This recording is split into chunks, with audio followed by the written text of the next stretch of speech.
Hey y'all, so my name is Perry Fortune.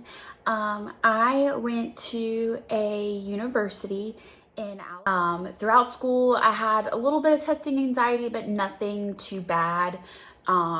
Nothing to the point where I was like failing tests or anything like that. I passed every single course that I took. I never failed a class. I never failed a test. I really didn't have a lot of issues with studying. Like I never had any issues with tests or anything like that. So in between that and my 97% chance of passing NCLEX on my first try, in my mind, I was like, okay, I'm gonna do absolutely fine. Like I will pass. My instructors were amazing. I was told that like I would not have any issues. So fast forward, I take the exam in September, and I failed. So it was kind of like back to square one. I didn't really know what to do. So I did another online course that came very highly recommended. So I do that course, take the test again, and I fail again. So I'm like, okay, what do I need to do differently at this point?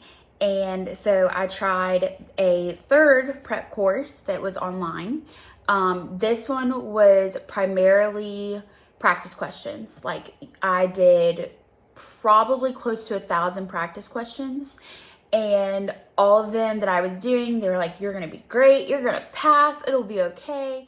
And so at that point I'm like, okay, great, I'm gonna do it again. Third time's the charm. Well, I failed again.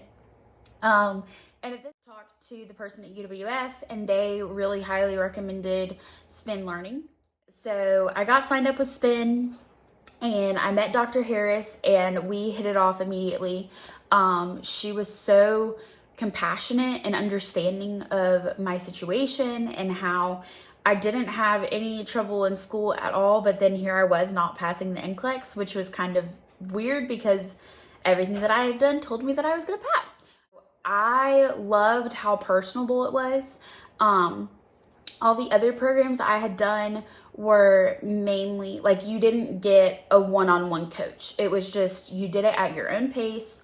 And while that worked for me in the moment that I thought it worked for me, it was great. But then diving in with Spin, it was totally different, but in a good way. And the fact Spin really dove deep into the sections, and it split everything up into the categories like the actual NCLEX is. And which categories I actually needed help with. And then they also had modules on test anxiety, which was perfect for me because it gave me confidence and all of the information that I needed to be able to sit down and take the test calmly, which was my major issue anyways. So I am extremely happy to say that I passed on my first try after taking Spin Learning. And I would recommend it to absolutely anybody. And I am a registered nurse, and I have a job, and I'm loving it. So things have just really been working out well.